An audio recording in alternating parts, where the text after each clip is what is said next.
بسم اللہ الرحمن الرحیم۔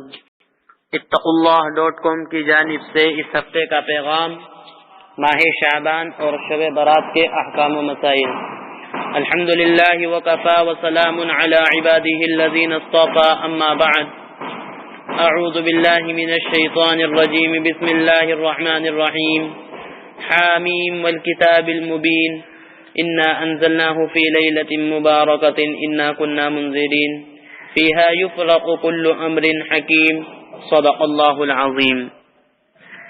معزز سامعین کرام، قرآن کریم میں اللہ نے فرمایا ہے کہ اللہ گناہوں کو معاف کرنے والا اور توبہ کو قبول کرنے والا ہے، لیکن اس کام کے لیے کوئی وقت مقرر نہیں، بلکہ 24 گھنٹے اللہ تعالیٰ کی لامحدود رحمت بندوں پر نازل ہوتی ہے۔ بندہ کسی بھی وقت اللہ سے توبہ کرے، اللہ تعالیٰ اس کو قبول فرماتے ہیں، لیکن کچھ خاص وقت ایسے ہوتے ہیں کہ ان میں اللہ تعالیٰ اپنے بندوں پر زیادہ مہربانی کا معاملہ فرماتے ہیں۔ یہ شعبان کا مہینہ چل رہا ہے، اس مہینے کے بارے میں بھی کافی احادیث سے یہ بات معلوم ہوتی ہے کہ اس مہینے میں بھی اللہ تعالیٰ خاص کر بندوں کی مغفرت فرماتے ہیں۔ کچھ احادیث کا مفہوم سن لیجئے۔ رسول اللہ صلی اللہ علیہ وسلم نے ارشاد فرمایا، شعبان کی 15ویں رات میں اللہ تعالیٰ خاص طور سے اہل عالم کی طرف توجہ فرماتے ہیں اور مغفرت مانگنے والوں کو مغفرت اور رحم کی دعا کرنے والوں پر رحم فرماتے ہیں۔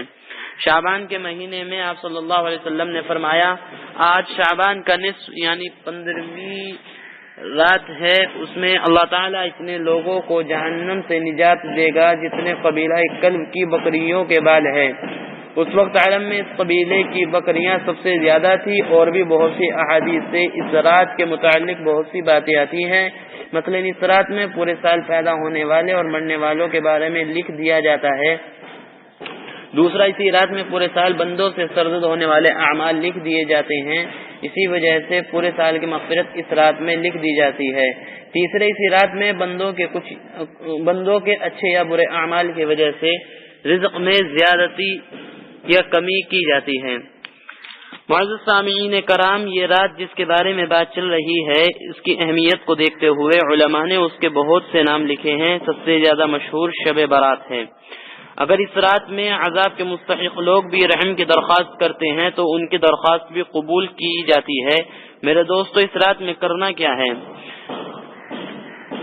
شب برات میں 3 اعمال احادیث سے ثابت ہیں۔ 15ویں شعبان کی رات کو اپنے گھر میں نفلی اور انفرادی عبادت کرنا، لیکن نفلی نماز میں کوئی مخصوص تعداد رکعتوں کی یا مخصوص صورتوں کی نہیں، بلکہ جتنی رکعتیں ممکن ہوں عام نفل نماز کی طرح انفرادی طور پر پڑھ لی جائے۔ نمبر 2، 15ویں شعبان کی رات کو قبرستان جانا بھی ثابت ہے۔ نبی کریم صلی اللہ علیہ وسلم زندگی میں صرف ایک مرتبہ اس رات کو جنت البقیع کے قبرستان میں تشریف لے گئے اور مردوں کے لیے دعا اور استغفار فرمایا۔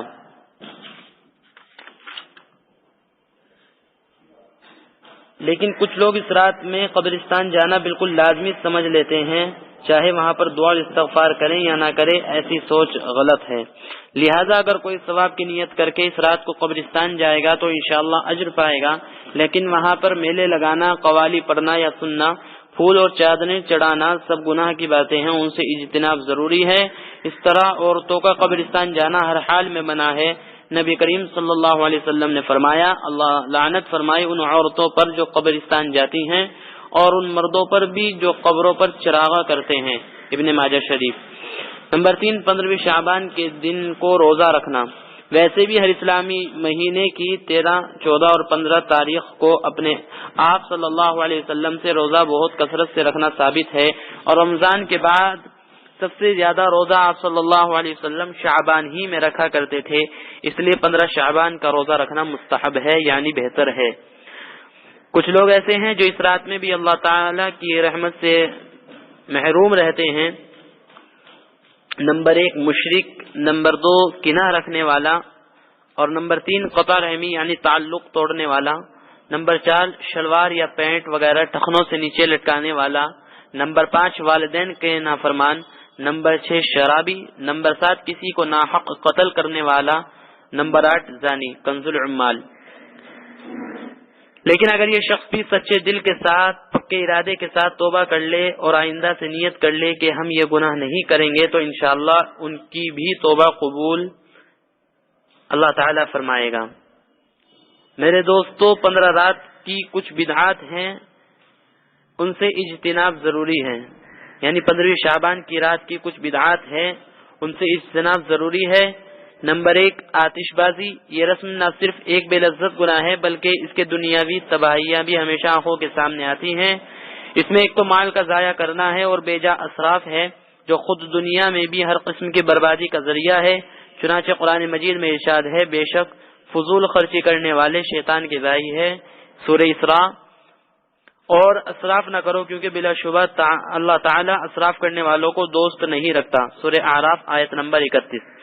نمبر 2 چراغ کرنا، بہت سی مسجدوں اور گھر میں چراغ جلائے جاتے ہیں، قمقمے روشن کیے جاتے ہیں، لائٹ کا اضافہ کیا جاتا ہے، بہت روشنی کی جاتی ہے، گھروں سے باہر دروازوں پر کہیں کہیں چراغ رکھے نظر آتے ہیں اور بعض جگہ مکانوں کی منڈھیروں پر اور دیواروں پر قطار کے ساتھ چراغ جلا کر رکھ دیے جاتے ہیں۔ یہ سب اسراف اور فضول خرچی ہے جس کے بارے میں قرآن کریم کی آیت سے بھی ابھی معلوم ہو چکا ہے۔ یہ چراغ ہندوستان کے مشرکوں اور ہندوؤں کی دیوالی کی نقل ہے اور سخت حرام ہے۔ آگ سے کھیلنا اور آگ کا شوق رکھنا آتش پرستوں کے یہاں سے چلا ہے۔ کیسی عجیب بات ہے کہ آسمان سے رحمتوں کا نزول ہوتا ہے اور نیچے رحمتوں کا مقابلہ کیا جاتا ہے۔ آتش بازی اور فضول خرچی اور طرح طرح کے گناہوں کے ذریعے ان رحمتوں کا مقابلہ کیا جا رہا ہے۔ اللہ تعالیٰ کا ارشاد ہوتا ہے کہ کوئی ہے جو مجھ سے مانگے اور یا مانگنے کے بجائے فسق و فجور اور کھیل کود میں وقت گزارا جاتا ہے۔ نمبر 3 اجتماعی عبادت، اس رات کو جاگنے کے لیے اگر اتفاقاً 2-4 آدمی مسجد میں جمع ہو گئے اور اپنی نماز اور تلاوت میں مشغول رہے تو اس میں مذائقہ نہیں، لیکن بعض شہروں میں اس کو بھی اس حد تک پہنچا دیا گیا ہے کہ اس کو روکنے کی ضرورت ہے۔ مثلاً بلا کر اہتمام سے لوگوں کو جمع کرتے ہیں اور اللہ العلم میں رات گزرتی ہے، اہتمام کے ساتھ مسجد میں مرد اور عورت اور بچے آتے ہیں، شور و شغف ہوتا ہے، بے پردگی ہوتی ہے، حالانکہ عورتوں کو فرض نماز کے لیے مسجد جانے سے شرعاً روکا گیا ہے، پھر نفلیں پڑھنے کے لیے جانے کی کیسے گنجائش ہو سکتی ہے۔ نمبر 4 عورتوں کا قبرستان جانا، نبی کریم صلی اللہ علیہ وسلم نے قبروں کی زیارت کرنے والی خواتین اور قبروں پر چراغاں کرنے والوں پر لعنت فرمائی، ابو داؤد شریف اور ابن ماجہ شریف۔ یہ اس لیے کہ عورتیں قبرستان جا کر روتی پیٹتی ہیں، نوحہ کرتی ہیں اور بے پردگی بھی ہوتی ہیں اور چراغاں اور پھول کے لیے پیسے خرچ کرتی ہے، یہ بھی رقم اگر کسی مسکین کو دو تاکہ اس کا پیٹ بھرے۔ قبروں پر روشنی کی کیا ضرورت؟ اگر چراغ جلانا ہے تو کسی مسکین کے گھر جلاؤ تاکہ اس کو فائدہ ہو اور مرنے والے کو ثواب ملے۔ اس طرح قبروں پر گنبد تعمیر کرنا، ان پر چادریں چڑھانا سب شرک اور بدعت ہیں اور اسراف میں داخل ہیں۔ اگر عورتیں اپنے مرنے والے لواحقین کو ایصال ثواب کرنا چاہتی ہیں تو گھر میں بیٹھ کر کریں، قرآن پاک پڑھ کر ان کے حق میں دعا کریں، یہ صدقہ خیرات کے ذریعے یا صدقہ اور خیرات کے ذریعے ایصال ثواب کریں، جو ملت ابراہیمی کی مسلمہ باتیں ہیں۔ مردوں کے لیے دعا اور استغفار بھی بہترین تحفہ ہے۔ نمبر 5 رسم حلوہ، اس رسم کو ایسا لازم کر لیا گیا ہے کہ اس کے بغیر سمجھتے ہیں کہ شب برات ہی نہیں ہوئی۔ فرائض واجبات کے ترک پر اتنی مذمت اور افسوس نہیں ہوتا جتنا حلوہ نہ پکانے پر ہوتا ہے، اور جو شخص نہیں پکاتا اس کو کنجوس، مکھی چوس، وہابی اور بخیل وغیرہ کے القاب دیے جاتے ہیں۔ ایک غیر ضروری چیز کو فرض اور واجب کا درجہ دینا گناہ اور بدعت ہے۔ بعض لوگ کہتے ہیں کہ حضور صلی اللہ علیہ وسلم کا جب دندان مبارک شہید ہوا تو آپ صلی اللہ علیہ وسلم نے حلوہ نوش فرمایا تھا، یہ اس کی یادگار ہے۔ اور کوئی کہتا ہے کہ حضرت حمزہ رضی اللہ عنہ اس دن شہید ہوئے تھے، ان کی فاتحہ ہے، یہ غلط ہے کیونکہ یہ دونوں حادثے ماہ شوال میں ہوئے تھے۔ ماہ شعبان میں نفلی روزوں کی کثرت کرنی چاہیے۔ حضرت عائشہ صدیقہ رضی اللہ عنہا فرماتی ہیں کہ میں نے کبھی نہیں دیکھا کہ آپ نے رمضان کے علاوہ کسی پورے مہینے کے روزے رکھے ہوں، اور میں نے نہیں دیکھا کہ آپ کسی مہینے میں شعبان سے زیادہ نفلی روزے رکھتے ہوں۔ اس سے معلوم ہوا کہ آپ صلی اللہ علیہ وسلم پورے اہتمام سے پورے مہینے کے روزے صرف رمضان کے رکھتے تھے جو اللہ نے فرض کیے ہیں، ہاں شعبان میں دوسرے مہینوں کے بنسبت زیادہ روزہ رکھتے تھے، بلکہ اسی حدیث کی ایک روایت میں ہے کہ قریب پورے مہینے شعبان کے روزے رکھتے تھے اور بہت کم دن ناغہ فرمایا کرتے تھے۔ بخاری شریف الترغیب والترہیب۔ آئیے ہم عزم کرتے ہیں کہ اس ماہ کی تمام بدعات اور رسومات سے اجتناب کریں گے اور جو چیزیں سنت سے ثابت ہیں ان کو اپنی زندگی کا معمول بنائیں گے۔ اللہ تعالی ہمیں عمل کی توفیق عطا فرمائے۔ آمین وآخر دعوانا ان الحمدللہ رب العالمین۔ www.ittaqullah.com اس ویب سائٹ پر آپ حالات حاضرہ کے تعلق سے علماء حق کی اصلاحی بیانات ڈاؤن لوڈ کر سکتے ہیں۔